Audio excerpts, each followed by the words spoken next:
Present day. Present time.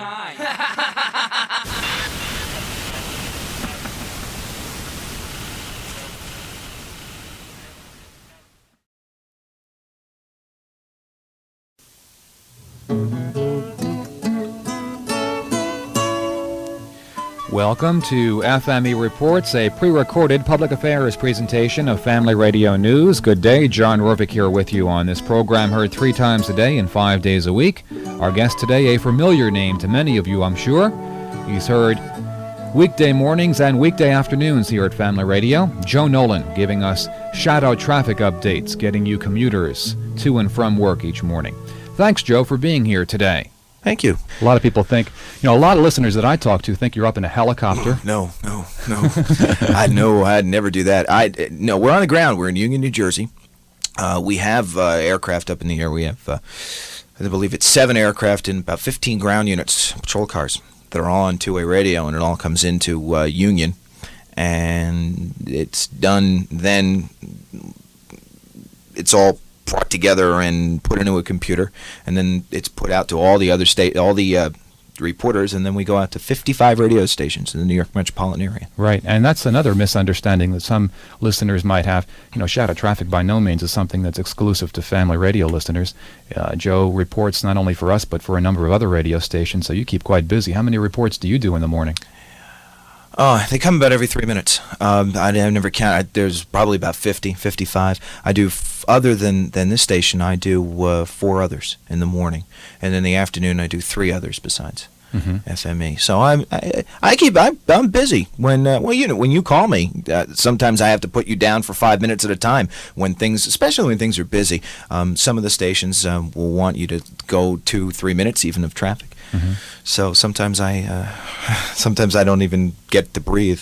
Right, and sometimes people on the other end, the announcers and DJs, start getting into small talk with you, and you can't pull away. Right, that happens a lot, as again it sometimes exactly what you said. A station, for instance, one of the bigger ones I do in New York, the guys I work with over there, it's boom, boom, boom, boom, boom. It goes back and forth, and instead of doing 60 seconds, sometimes you end up doing 3-4 minutes. And then I have to go and do somebody else before I come to you. And then sometimes, instead of doing it at 14 like we're supposed to in the morning, we sometimes don't get in until 15 or even 16 sometimes. Right. The first report, by the way, is at 6:14 for those of you who aren't up that early. And sometimes Joe's not able to get through till about 6:15 or 6:16. But we'll always wait for Joe, because what he has to say is usually worth listening to. Some mornings are quiet and some aren't, and it seems like it do some strange things to your blood pressure. It does. It's the kind of a thing where you never know what's going to happen next, and that's when we're at our best, when there are a lot of problems on the roads. It's exciting. It can be boring, particularly on slow days, but when it's busy, it's real exciting, and it goes boom, boom, boom, and it's a lot of fun. Right. Now, you start at 6:14, as I said, and your last report is at about 9 o'clock or so. You have one with us at about 5 minutes before 9. Then you start again in the afternoon at 4:14. So it's kind of a crazy schedule. Well, actually, I'm there at 5:30 in the morning, and I'm there until 9:15, and then I get there in the afternoon again at 3:30, and then I'm out at 7. And then I do some other things too. So sometimes I'm working at a radio station, sometimes from 5:30 in the morning until 11 o'clock at night. I do a lot of freelance work for a couple of the networks, and it's a lot. I can be kept very, very busy. And you're heard by a wide variety of listeners. Very wide variety. Everything, any kind of format you could ever think of in radio, I have a station that I do. Joe Nolan is a traffic reporter with Shadow Traffic. He's our guest today on FME Reports, as he will be tomorrow, so we hope you stay tuned. This is John Ruvik here, urging you to have a good day and to join us again tomorrow here at 94.7 FM. This is WFME, Newark.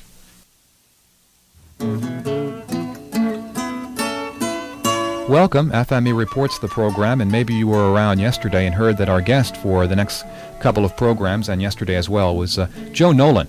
Joe is a traffic reporter for Shadow Traffic. You hear him weekday mornings and afternoons with the drive time reports for road and rail riders in the metropolitan area.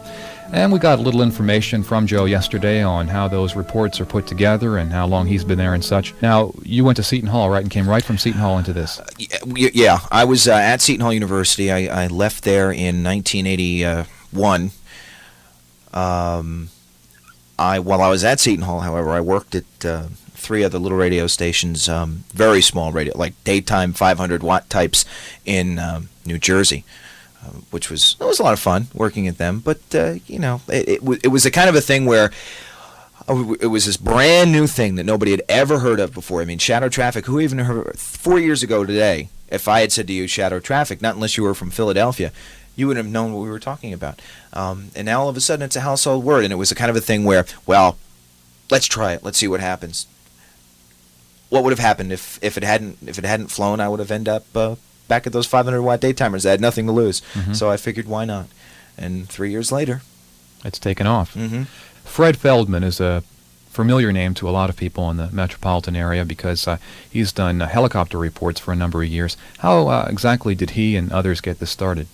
It started 5 years ago. Actually, Fred is the vice president and general manager of Shadow Traffic. A lot of people think he owns it and it was his idea, but it wasn't. He's an employee, just like I am, only he makes a lot more money than I do. He is a very big name and a very household name, and he's extremely important to the operation. He does an awful lot of public relations and things where people may not know Joe Nolan, but everybody knows Fred Feldman.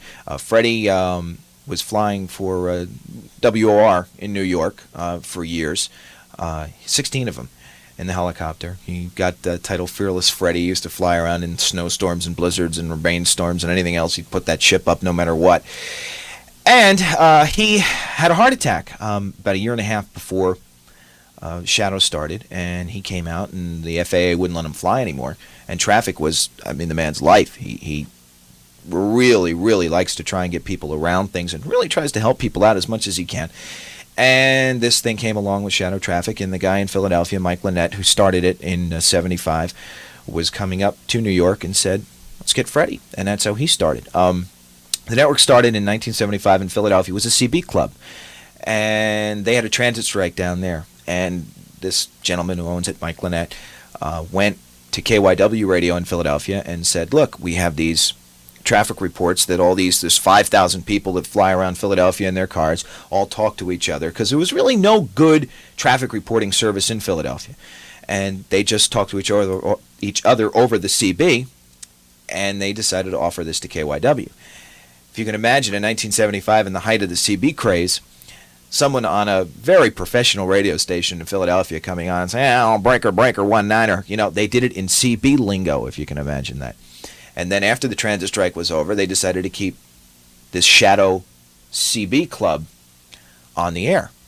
Making a long story short, they decided to hire announcers, and then it's evolved into what you hear today in New York. Right. Now, there's no helicopters up in the air now for Shadow. No, we have 6 fixed-wing aircraft and 15 patrol cars. And it's all via two-way radio and computers, and it's a very, very complex network. Now, these guys driving around in the cars, that's what they do then That's for a living? They do for a living. Go around and get in traffic If jams. you can imagine one guy driving back and forth on Tunley Avenue in Jersey City. That's what he does. And I don't like driving there once a month, and I have to go in there. And he drives back and forth between Lincoln and Helen Tunnel on Tunley Avenue every day for 8 hours a day. That's all looking he for does. traffic jams. Looking for traffic jams. And then once he gets the one, he calls in, right? Right, and then he turns around, he runs and goes the other direction and finds another one. Well, sometimes you can't get out of them, right? Well, they're real good at it, though. Oh. We won't tell you how they do it, but they do it. Well, we'll hear more about Shadow Traffic next time, as Joe's our guest one more time tomorrow here on FME Reports. We thank you for joining us this time. John Orvik urging you to have a good day. This is 94.7 FM, WFME, Newark. Welcome. FME Reports, the program, and John Orvik, your host, and Joe Nolan, our guest. Joe's been our guest past couple of programs, traffic reporter for Shadow Traffic, and you hear Joe each weekday morning and afternoon with the road and rail information that needs to get you to and from work. And as we were talking yesterday, Joe informed me that they have 6 fixed-wing airplanes and 15 or 16 drivers driving around looking for traffic jams, getting in them sometimes, and then trying to get out of them and reporting to you where they are and how to avoid them. Now, Joe, exactly how do these pilots and these drivers get the information from their planes or cars to you? They all have two-way radios in the cars. We have our own. In fact, we have 2 frequencies. We had so much information coming in that our own people couldn't even get a hold of us sometimes. because there were just so many people on the frequency, just us, and it was just us. So we ended up getting a second one. So we have two-way radio frequencies, and that information is brought into a little Radio Shack, believe it or not, computer, a little TRS-80. People can't believe that shadow traffic is run by a computer you can buy pretty much in any store. They sit there, and these two people, producers, just sit there and type in the information into this computer. It is then shadowed, if you will, into all the studios. It's like a circle, more or less, around a central point.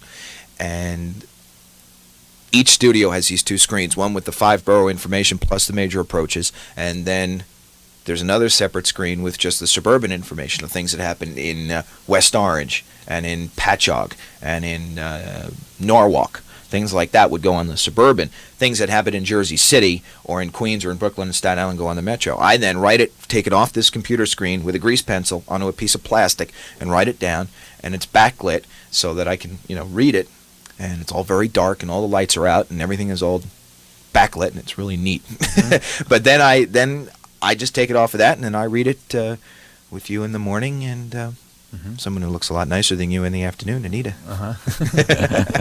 Now you have to be a master of the ad lib then. Oh yeah, you have to be. There's a lot of being disc jockey, there's a lot of being news person, there's a lot of being traffic reporter involved in it. It's interesting as we listen to the content of the programs, sometimes they're tragic, unfortunately, but sometimes they also can be humorous. I remember one report you gave, you called up one morning at 6:14 and said in your, I think it was at that time, 2 years as a traffic reporter, you'd never seen anything like this. You'd gotten a report of a car that was on the Tappan Zee Bridge blocking the inbound lanes. Remember? Or not a car, a house. A house. That's I was right. thinking the same thing you were before. It was, what happened was, it was a truck was moving a house, which you don't see really that much anymore. People used to do it a lot. They don't do it as much anymore. But they were moving an actual split level across. I don't know why they were there at 6 o'clock in the morning. You'd figure they'd make them bring it across the bridge in the middle of the night. But in any event, and the house fell off the truck. Half of it ended up in the river. And that was there all morning. That was one of the fun. I mean, it was absolutely tragic for the person who owned the house and was having it moved. But that was one of the. I wish I had seen that. Sometimes, you wish you're in the air and you could see things like that. But we saw pictures of it later, and it was hilarious. Half this house, if you can imagine a split level. Half of a split level sitting on the Tappan Zee Bridge on the eastbound side of the bridge. It was hilarious. You get milk trucks, you get chicken trucks, you get people in New York. People who commute into New York City, I think, are ready for anything. When they leave in the morning, they're not going out to work. They're going out almost to a war, on their way to work, and they know that whatever they see coming in the morning, they just ignore and forget about it, because some of the things that they see are incredible. Right. Overturned chicken trucks, as you said. Milk trucks. In 1 week, we had an egg truck, a milk truck, a meat truck. It was like you'd have breakfast. If you had taken something from each one of the trucks and brought it home with you, you could have had breakfast for a month. And it was just things like that. And it's fun. And, if somebody gets hurt in the accidents, we certainly don't talk about it. But if something funny that comes along. Sometimes you get like a honey truck or a glue truck.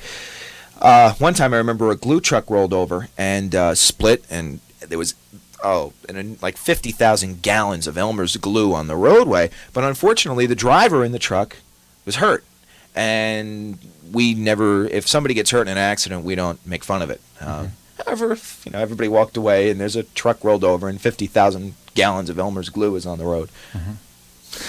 People might need a laugh in the morning, right? Right, we have fun of it. We have fun with it. Joe Nolan, thank you for being our guest. Oh, my pleasure. And it's nice to have you with us here on the staff as people hear you in the morning and afternoons. And I'm sure a lot of listeners have appreciated your services. Hopefully you'll continue for years to come. I look forward to coming back. Traffic reporter for Shadow Traffic, Joe Nolan, and we thank you for being our guest here on FME Reports. John Ruvik here, urging you to have a good weekend and to join us again Monday here at 94.7 FM. This is WFME, Newark.